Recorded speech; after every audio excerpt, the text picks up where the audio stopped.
What's going on, music makers? My name is Sean, but you can call me Paps, and hope you guys enjoyed that. That was just a little jam that I've had stuck in my head for the past couple days.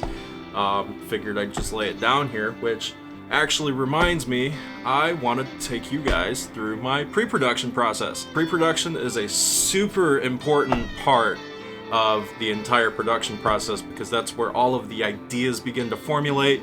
We start getting things charted down, recorded, and just kind of getting the overall song structure and everything to get it ready for final tracking. So I'm going to take you through my process actually writing on this riff, and we'll see if we can put together a little bit of a pre-pro session here. And I'll take you through how I like chart my tracks out and everything like that. So now if you're new here, my name is Sean. My friends call me Paps. I'm a recording engineer and producer based out of Florida. As you can tell, I'm a guitar player. So if you're new here on this channel, we talk about production, we talk about music, we talk about tech. So if any of that interests you, make sure to hit that subscribe button because it really helps out the channel. And yeah, let's write a song. So every one of my songwriting sessions starts with an idea. And as a guitar player, I love writing riffs. I think of riffs as a foundational piece, just like vocals are with a melody or a counter melody or something that gets stuck in your head. That's really important to me when I'm songwriting. And then from there, what I like to do is I like to start charting out the song. In this case, I track the riff just to get it down on a recording. And then what I'm gonna do is I'm gonna go ahead and chart out the chords for the initial riff, and then start writing the song.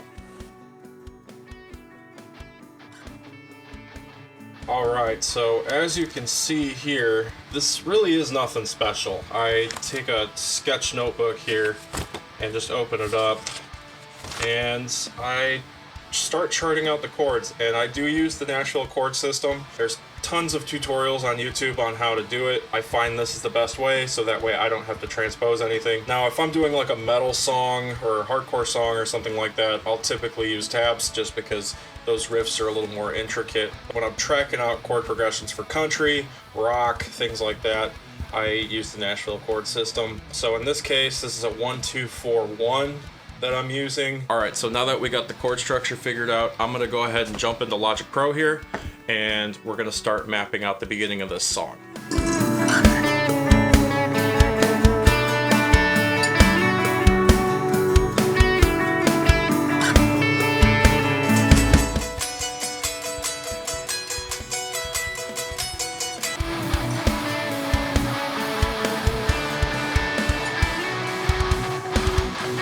Alright, so now we've got the rhythm section pretty much done. I haven't added bass yet, but I'm going to.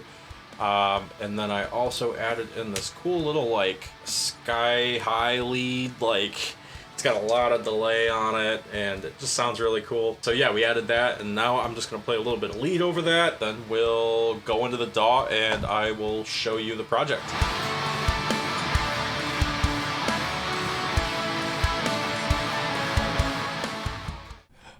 Alright, so we are here in Logic Pro, and I am going to show you this little session we got. Alright,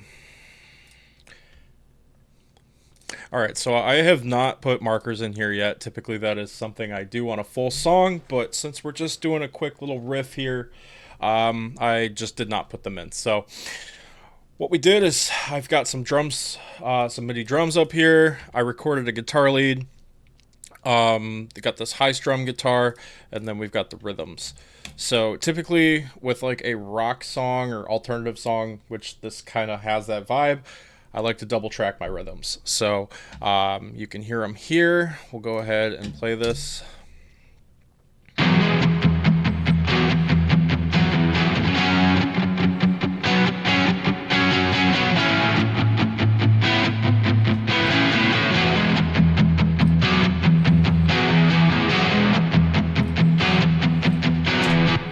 So not doing a whole lot, just went ahead and gain staged it, and then I have it running through an LA2A,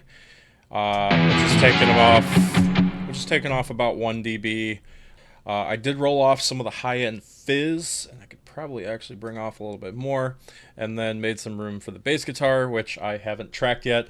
I'm actually noticing some sharpness, so I am gonna, or some harshness, so I am actually gonna dip out around like 2K. Let's give that a listen.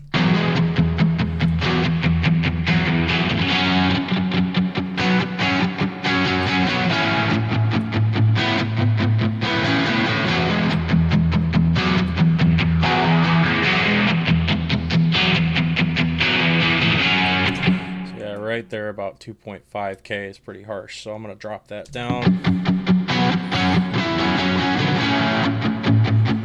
Yeah, that sounds a lot better. Moving on, we've got our rhythms, so then we've got this high strum guitar that comes in, and I know this isn't really like a mix tutorial, but I'm just kind of showing you what I did. I've got another LA2A, it's my favorite compressor, on the high strums, and this is really just pinning this down in the mix, so because it's like really harsh up front. Like if I take this off, like it's like right there, you know. So anyways, I have this guitar here and it's pinned down with the LA2A.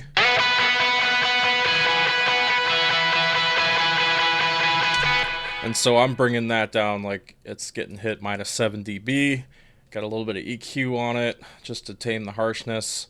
For that guitar, I'm actually using the Archetype Tim Henson, a little bit of delay, and then I've got a boost and a compressor, and actually the overdrive too, just to kind of give it a little bit of grit.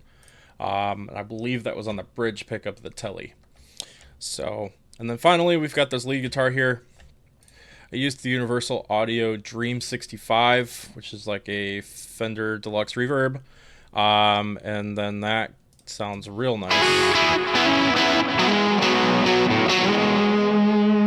Just a real gritty guitar tone. I really enjoy that. Sometimes I just like cranking up the gain, making it sound good. I mean, I come from metal, so I'm used to running through 6505s, 5150s, all that high gain goodness. With country and with like alternative rock and stuff, you kind of dial that back to get a little bit more tone, but sometimes you just gotta crank it to 11, you know. So I tracked through. We've got some drums up here, and basically from there we tracked out that whole intro that you heard at the beginning of the video, and then that little chorus part, and this is how it sounds. We'll go ahead and play it back.